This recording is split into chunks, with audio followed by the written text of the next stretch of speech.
Assalamualaikum warahmatullahi wabarakatuh. Selamat berjumpa kembali.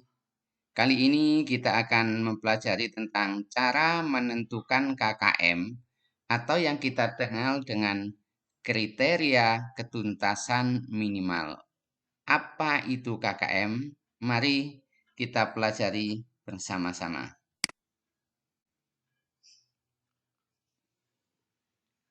Kegiatan pada awal semester atau awal tahun pelajaran baru yang harus dilakukan oleh para guru yaitu menyusun perangkat pembelajaran atau istilahnya administrasi guru. Nah, di dalam administrasi guru ini atau perangkat pembelajaran ini ada buku kerja 1, buku kerja 2, buku kerja 3, dan buku kerja 4. Nah, dengan seabrek administrasi pembelajaran tersebut, salah satunya dalam buku kerja 1 itu yang berupa silabus RPP, diantaranya ada KKM atau kriteria ketuntasan minimal.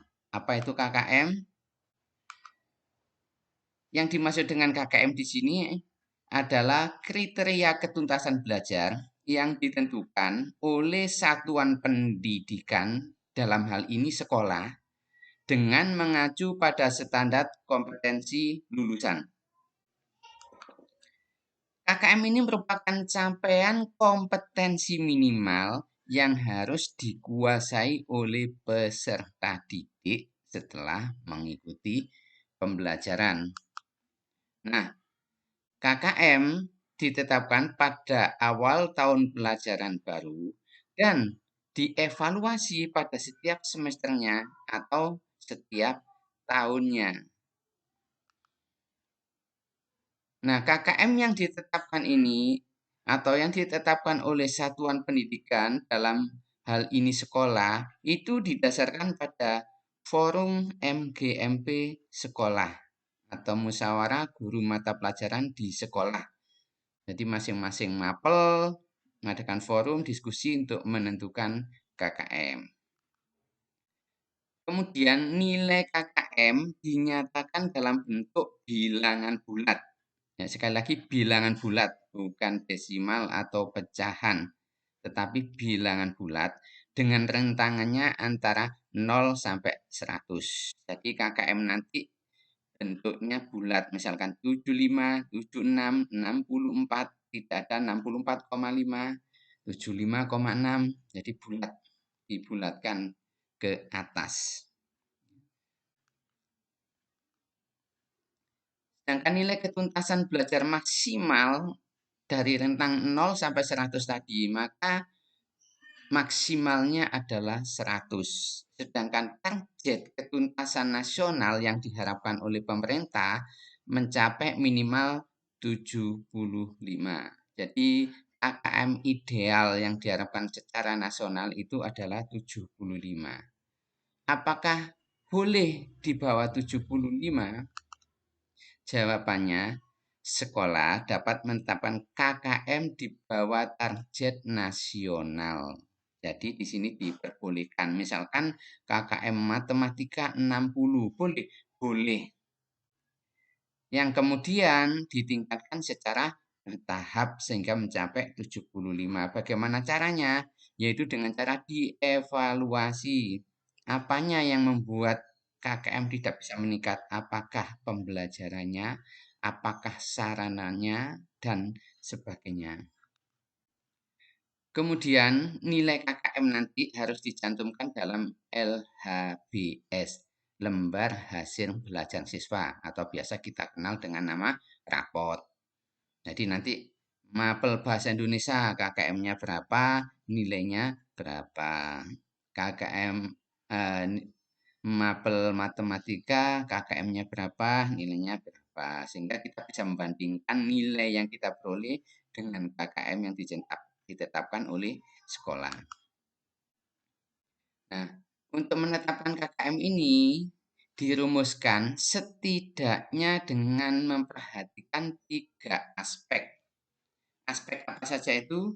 Karakter peserta didik atau yang kita kenal dengan intake nanti, karakteristik mata pelajaran kita kenal dengan kompleksitas, dan Yang terakhir atau ketiga, kondisi satuan pendidikan atau kita sebut nanti dengan daya dukung. Nah, sekarang fungsinya KKM itu apa sih? Yang pertama sebagai acuan ya, bagi pendidik dalam menilai kompetensi peserta didik sesuai dengan KD mata pelajaran yang diikuti. Jadi nanti untuk mencapai kompetensi itu maka dilihat dari KKM-nya sudah tercapai apa belum. Kalau sudah memenuhi KKM berarti kompetensi yang dicanangkan oleh pendidik itu sudah tercapai. Kemudian yang kedua, sebagai acuan bagi peserta didik dalam menyiapkan diri mengikuti penilaian mata pelajaran. Jadi dengan mengetahui KKM-nya, maka peserta didik bisa mengukur dan menyiapkan diri untuk mengikuti penilaian setiap mata pelajaran. Yang ketiga, dapat digunakan sebagai komponen dalam melakukan evaluasi program pembelajaran. Jadi termasuk dalam komponen program evaluasi pembelajaran. Misalkan matematika sudah di bawah target nasional. Misalkan ditetapkan KKM matematika 65, tapi kenapa siswa kok belum bisa mencapai KKM yang hanya 65? Maka ini dilakukan evaluasi program pembelajarannya nanti. Yang keempat merupakan kontrak pedagogik. Jadi di sini kontrak di awal mata pelajaran, di awal pelajaran itu antara pendidik dengan peserta didik dan antara satuan pendidikan dengan masyarakat. Dalam hal ini diwakili oleh wali kelas. Yang kelima merupakan target satuan pendidikan dalam pencapaian kompetensi tiap mata pelajaran. Ini adalah fungsi dari KKM. Nah, bagaimana cara langkah-langkah menentukan KKM itu? Yang pertama, kita tentukan KKM indikatornya dulu. Kemudian kita tentukan KKM dari kompetensi dasar. Dan yang terakhir nanti KKM mata pelajaran. KKM indikator atau IPK, indikator pencapaian kompetensi yang merupakan rincian dari KD. Ini cara mencari KKM-nya yaitu dengan memperhatikan 3 aspek tadi, yaitu intake, kompleksitas, dan daya dukung. Nah, masing-masing dapat nilai berapa, kita cari rata-rata dari 3 aspek tersebut akan ketemu KKM indikator. Sedangkan KKM KD kita peroleh dari rata-rata KKM indikator. Dari indikator 1, 2, 3, 4, dan seterusnya kita jumlahkan, kita bagi banyak indikator, maka akan ketemu KKM KD. Nah, di dalam satu semester biasanya lebih dari 1 KD, sehingga untuk menentukan KKM Mapel itu didapatkan rata-rata dari KKM KD. Ini langkah-langkah dalam menentukan KKM mata pelajaran, sehingga muncul KKM Matematika 65, dari mana? Ini prosesnya seperti ini. Nah, komponen KKM itu apa saja? Di depan sudah kita bahas komponen KKM. Ada 3 aspek. Ya. Yang pertama adalah intake atau karakteristik dari peserta didiknya yang merupakan masukan awal. Ya, intake ini nilai masukan awal dari peserta didik. Nah, intake bagi peserta didik baru atau kelas 7 antara lain memperhatikan rata-rata nilai rapot SD. Jadi boleh diambil intake-nya dari rata-rata nilai rapot SD. Kemudian yang kedua, boleh dari hasil nilai ujian sekolah di SD. Atau nilai hasil seleksi masuk peserta didik baru. Jadi saat masuk ke SMP, kalau dari SD, maka di sini hasil seleksinya ini nilainya bisa kita jadikan sebagai intake-nya.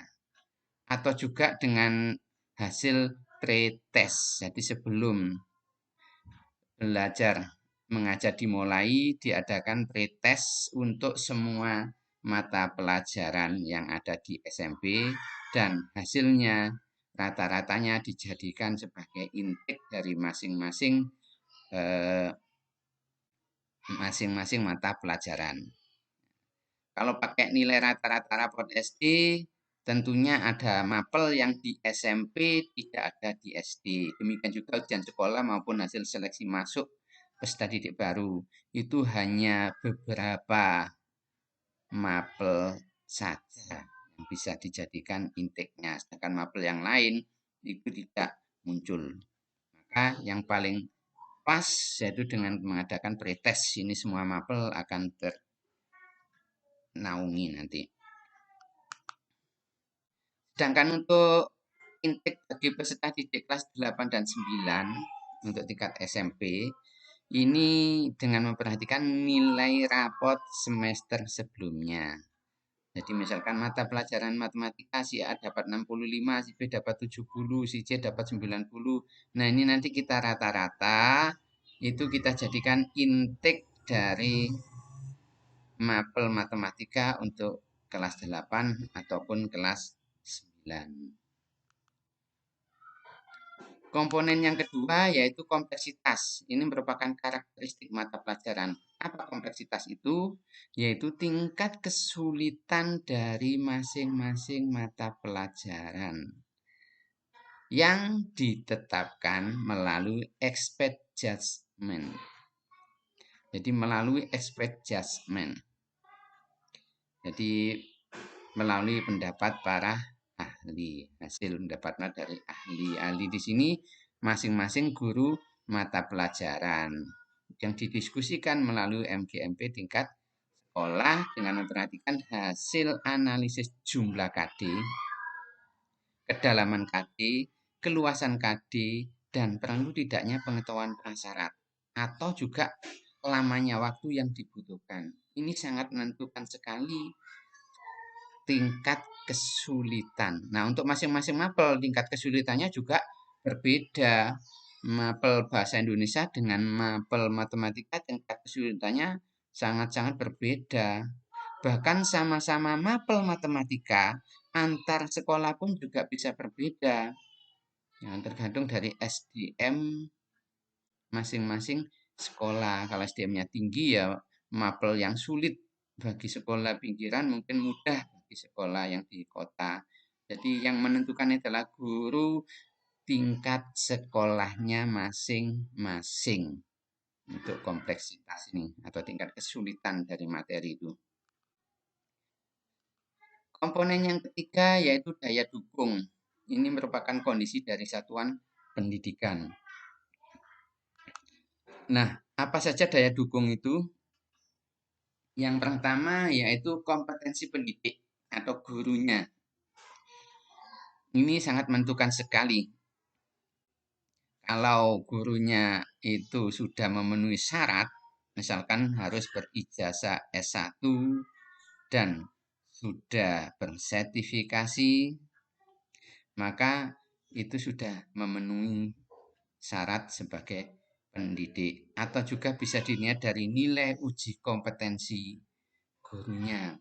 Itu yang sangat-sangat sangat teruji ya di sini. Dari hasil uji kompetensi itu bisa ketahui sampai di mana kemampuan guru tersebut baik dalam bidang pengetahuan maupun dalam bidang pedagogiknya.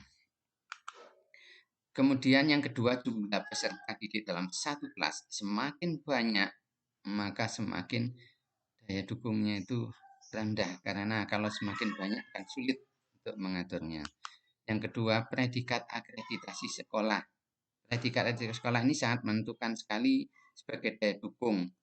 Semakin baik akreditasinya, maka komponen pendidik di dalamnya dianggap sebagai baik, daya dukungnya berarti baik. Kemudian ada sarana dan prasarana di sekolah. Ini sangat relatif tergantung sekolah besar atau sekolah kecil. Akan tetapi ini bukan sebagai unsur utama sebagai daya dukung, karena walaupun sarana tidak terpenuhi, apabila pendidiknya kreatif maka sarana tersebut bisa diatasi. Nah, cara menetapkan KKM itu bagaimana? Ada dua cara dalam menetapkan KKM. Yang pertama dengan menggunakan kriteria skala penilaian. Jadi kriterianya pakai skala penilaian atau rentang nilai sih nanti ya. Yang kedua pakai kriteria poin atau penskoran. Apa kriteria skala penilaian dan apa kriteria poin itu?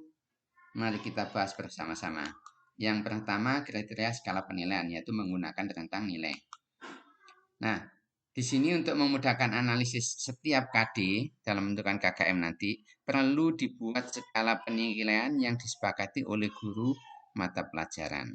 Nah, skalanya berapa nilainya ini sudah ditentukan oleh pemerintah, dalam ini oleh Kementerian Pendidikan ya. Di sini sudah ditentukan bahwa tabel skala penilaian penetapan KKM kalau menggunakan kriteria dan skala penilaian, maka masing-masing aspek KKM untuk kompleksitas tinggi maka diberikan nilai kurang dari 65. Jadi kalau kompleksitasnya itu semakin sulit, maka nilainya semakin rendah. Kalau ada kompleksitas nilainya 50, berarti materi tersebut berarti sangat-sangat sulit bagi siswa. Sedangkan untuk yang kriteria sedang itu di rentangan antara 65 sampai 79. Kita beri berapa? Apa 65, apa 79, apa 77, apa 75? Itu tergantung masing-masing pendidik.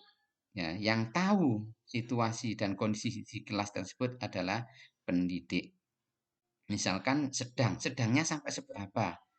Sedang tapi agak sulit bagi siswa rendah maka tentukan 65. Sedang tapi mudah untuk dikerjakan misalkan tentukan 79. Sedangkan kompleksitas rendah antara 80 dan 100. Jadi kalau ada kompleksitas misalkan 90 maka materi tersebut adalah materi yang mudah. Nantinya anak yang tidak berkemampuan tinggi pun bisa mencapainya. Kemudian untuk daya dukung kalau tinggi 80 sampai 100, sedang 65 sampai 79, rendah kurang dari 65. Demikian juga untuk intake dari buzzer didik. Jadi untuk kompleksitas itu kebalikan dari daya dukung dan intake nilainya. Nah, setelah ditentukan skala penilaian dari masing-masing KKM, aspek KKM tadi, misalkan kompleksitas, daya dukung, dan intiknya sudah ditentukan nilainya berapa, maka bisa dihitung KKM-nya dari masing-masing indikator ataupun KD, yaitu dengan rumus KKM per KD atau indikator sama dengan jumlah total setiap aspek dibagi banyaknya aspek. Lebih mudahnya kita contohkan, misalkan aspek daya dukung, karena daya dukungnya itu tinggi mendapatkan nilai 90. Aspek kompleksitas atau tingkat kesulitannya ini sedang dapatkan nilai 70. Kemudian intake siswanya rata-rata misalkan nilai semester sebelumnya 65.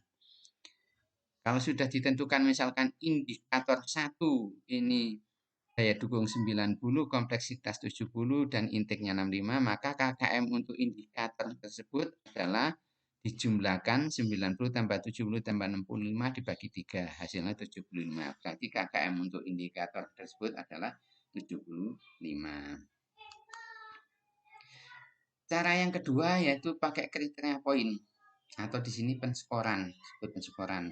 Nah, untuk kriteria poin ini digunakan tabel sebagai berikut.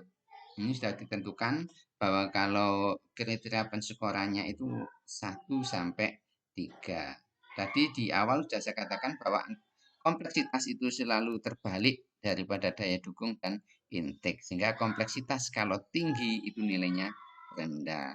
Kalau sedang 2, rendah 3. Demikian juga daya dukung kebalikannya. Nah, sebagai contoh, misalkan setelah ditetapkan poin dari masing-masing aspek KKN dari suatu indikator, maka bisa ditulis dengan rumus KKM indikatornya adalah jumlah total setiap aspek dibagi jumlah total aspek. Misalkan, jika suatu indikator memiliki kriteria kompleksitas tinggi, ya, kompleksitasnya ini tinggi, daya dukungnya juga tinggi, dan intiknya sedang. Tadi kalau kompleksitasnya tinggi, semakin sulit nilainya semakin rendah, berarti nilainya 1. Kalau daya dukung tinggi, semakin nilainya paling tinggi sendiri, yaitu 3. Kalau sedang berarti 2. Maka kita bisa menentukan KKM dari indikator tersebut. Tinggi, untuk kompleksitas tinggi nilainya 1, daya dukungnya yang tinggi 3, intiknya sedang ini adalah 2, sehingga dijumlahkan 1 tambah 3 tambah 2 dibagi total aspek itu, karena maksimal tadi 3, ada 3 berarti 9. Berarti 6 per 9 kali 100 atau 2 per 3 kali 100 hasilnya 66,7 untuk indikator tersebut. Nah, akan tetapi perlu diketahui di awal tadi sudah dikatakan bahwa nilai KKM merupakan angka bulat. Maka nilai KKM-nya bukan 66,7 tapi dibulatkan menjadi 67, pembulatan ke atas. Kalau 64 pembulatannya ke bawah nanti. Nah, setelah KKM indikator sudah, kemudian KKM KD sudah, maka untuk menentukan KKM setiap mata pelajaran itu dengan menggunakan rumus jumlah total nilai KKM per KD dibagi jumlah total KD. Jadi secara gamblang cara menerapkan KKM seperti itu, yaitu kita cari KKM indikatornya dulu, kemudian kita tentukan KKM KD, dan terakhir KKM mata pelajaran. Nah, model KKM itu bagaimana? Sekarang kita bahas tentang model KKM. Model KKM nanti di sekolah itu ada 2, yaitu yang pertama lebih dari 1 KKM. Ya, lebih dari 1 KKM disebut dengan multi KKM, atau hanya 1 KKM disebut KKM tunggal. Jadi ada 2, lebih dari 1 KKM atau multi KKM dan KKM tunggal. Nah, nanti satuan pendidikan dalam hal ini sekolah dapat memilih salah satu dari model penetapan KKM tersebut.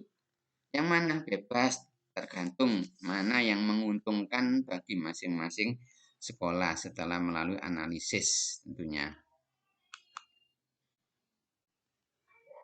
Sekarang kita bahas tentang model KKM yang lebih dari 1 KKM atau multi KKM. Apa itu multi KKM?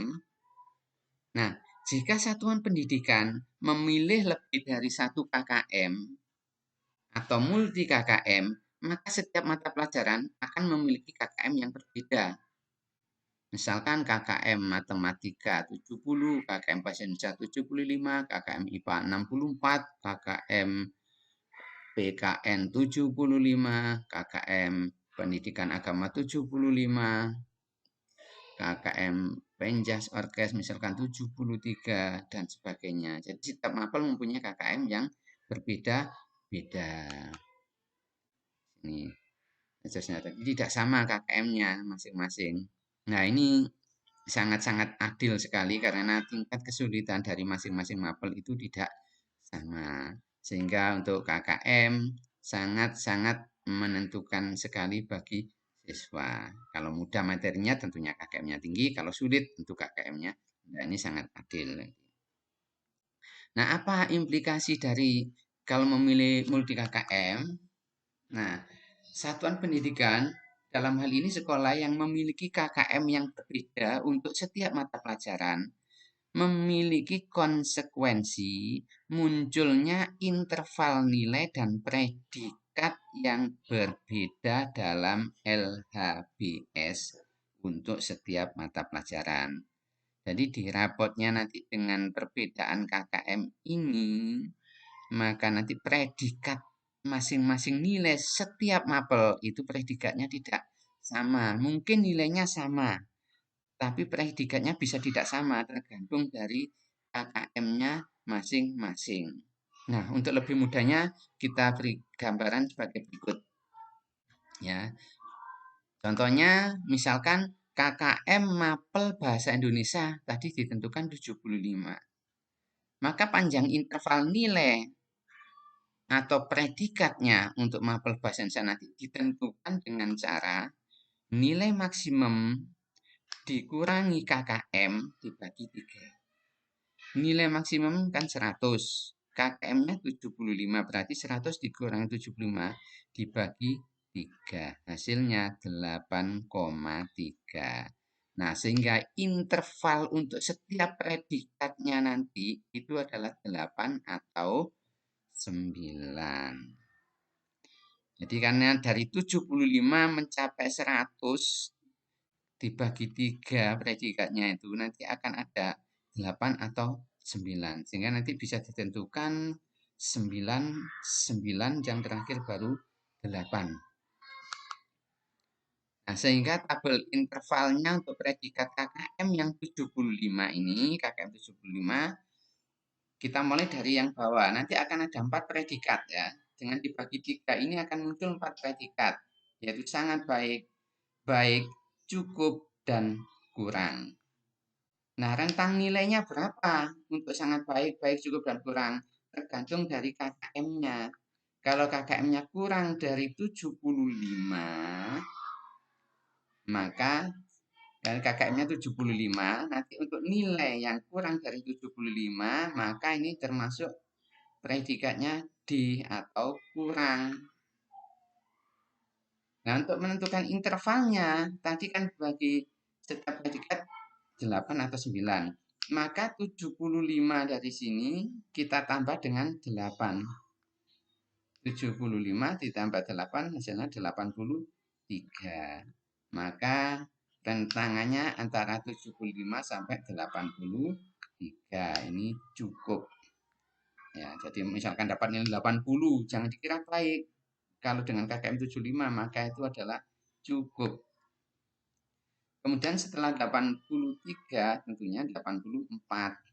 Nah, 84 ditambah 8, maka di sini 92. Maka rentang berikutnya adalah 84 sampai 92. Ini nilainya baik atau predikatnya baik. Setelah 92 adalah 93, berarti sampai 100.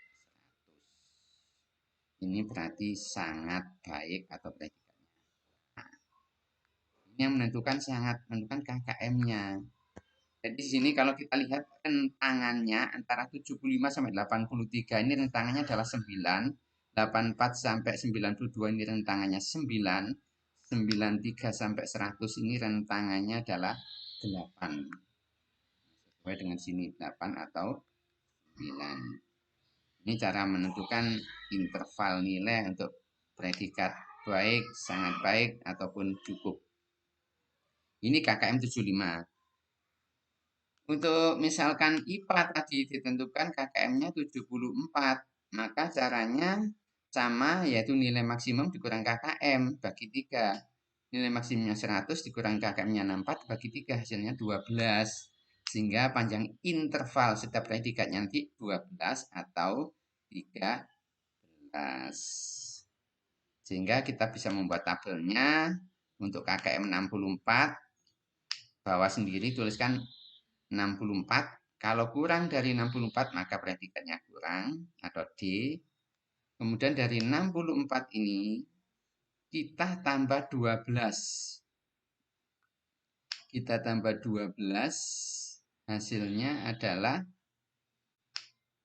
76. Berarti rentang 64 sampai 76 ini cukup. Setelah 76 ternyata 77. Nah, di sini berarti intervalnya kalau ditambah 12, intervalnya berarti ada 13 ini. Antara 64 sampai 76 ini intervalnya 13. Mulai 64, 65, 66 sampai 76 itu ada 13. Karena ini antara 12 atau 13 tangannya dan ini untuk mencapai nilai 100, kalau 13 saja cukup, maka selanjutnya adalah 12. Nah, rentangan 12 berarti ditambah 11. 77 ditambah 11 hasilnya 88. Demikian juga yang ini. Kalau rentangannya tadi 89 ditambah 11 hasilnya 100. Jadi kalau dilihat rentangannya di sini adalah 13, di sini 12, di sini 12. Ini untuk cara menentukan. Nah, lebih jelasnya akan kita bahas pada materi penilaian. Ini hanya contoh untuk menggambarkan predikat antar KKM itu berbeda. Nah, dengan adanya predikat yang berbeda nanti di dalam rapor itu juga walaupun nilainya sama, predikatnya berbeda. Sehingga nanti di raport nanti atau di LHBS nilainya sama, tapi predikatnya berbeda. Misalkan dari IPA dan Bahasa Indonesia tadi, seorang anak nilai IPA-nya dapat 77. Bahasa Indonesia juga 77, namun predikatnya berbeda. IPA dengan nilai 77, predikatnya baik atau B. Sedangkan bahasa Indonesia dengan nilai 77, predikatnya cukup atau D. Ini sesuai dengan tabel yang telah ditentukan tadi. Untuk KKM 64, kalau nilai 77 masuk baik. Untuk KKM 75, kalau 77 rentangannya di sini dapat nilai cukup. Nah, ini untuk predikatnya dalam raport berbeda-beda antar mapel kalau memakai multi KKM. Sekarang kalau KKM tunggal, maka KKM untuk setiap mapel itu sama. 75, 75 semua, 70, 70 semua, 65, 65 semua. Itu kalau KKM tunggal. Tetapi dalam menentukan KKM tunggal ini juga ada caranya. Sama dengan yang KKM multi tadi, setiap mapel menentukan masing-masing KKM-nya. Jadi setiap mapel menentukan KKM-nya. Ya. Setelah ditentukan misalkan tadi KKM untuk IPA 64, matematika 60, bahasa Indonesia 75, dan seterusnya tadi, maka setelah ditentukan oleh masing-masing mapel melalui MGMPS tadi, maka sekolah atau satuan pendidikan dapat memilih KKM tunggalnya dengan cara yang pertama yaitu cari KKM yang terendah. Tadi ada IPA 64, matematika 60, bahasa Indonesia 75. KKM yang terendah adalah matematika 60. Maka KKM tunggal yang ditetapkan adalah 60. Jadi seluruh mata pelajaran nanti KKM-nya 60. Nah, ini merugikan yang bahasa Indonesia karena sudah mematok 75, ternyata KKM-nya harus 60. Tapi itu konsekuensi apabila sekolah menetapkan KKM tunggal. Yang kedua dengan cara apa? Mencari rata-rata dari seluruh KKM. Jadi KKM tadi dijumlahkan terus dibagi jumlah mapelnya. Nah, rata-ratanya ini ditetapkan sebagai rata-rata KKM tunggal untuk semua mapel. Yang ketiga, yaitu modus dari seluruh KKM mata pelajaran. Misalkan tadi IPA 64, matematika 60, bahasa Indonesia 75, misalkan PJOK 70, bahasa daerah 70, seni budaya 70, karena banyak yang 70, maka modusnya adalah 70. Maka KKM mata pelajaran tersebut adalah 70. Jadi ada 3 cara memilih KKM tunggal. Akan tetapi lebih banyak sekolah yang memilih multi KKM karena ini lebih berkeadilan bagi masing-masing mapel. Hanya saja tadi di LHBS-nya itu predikatnya bisa berbeda-beda. Nah, contoh format KKM. Ada banyak format KKM. Ini salah satu contoh saja formatnya, yaitu pertama judulnya kriteria ketuntasan minimal. Kemudian identitasnya terdiri dari mata pelajaran, kelas, semester berapa. Terus kita cantumkan kompetensi intinya mulai dari KI 1 sampai KI 4. Ini semuanya sama untuk setiap mapel. Nah, baru kita buat tabel yang berbentuk kolom. Ini kita buat ada 1, 2, 3, 4, 5, 6 kolom. Yang masing-masing isinya adalah KD, IPK atau indikatornya. Kemudian ini KKM-nya, yaitu kompleksitas, daya dukung, dan intake. Baru ketemu nilai KKM-nya. Misalkan di sini KD 3.1 Ini kan ada indikator 1, indikator 2, ya 3.11, 3.12, 3.13, dan seterusnya. Ini kita masing-masing indikator kita tentukan kompleksitas, daya dukung, dan intiknya untuk mencari KKM dari KD 3.1 tersebut. Dan ini kita sudah mencari lagi karena di silabus sudah ada. Ya, di silabus dan RPP ini sudah ada. Misalkan KD 3.1, maka indikatornya kita ambilkan dari indikator KD 3.1 yang ada di silabus. Nah, kita tentukan nilainya. Biasanya indikator yang awal-awal itu adalah materi yang mudah karena masih berupa pengetahuan dan pemahaman saja. Maka di sini kompleksitasnya, tingkat kesulitannya adalah rendah, hingga nilainya bisa tinggi karena gampang.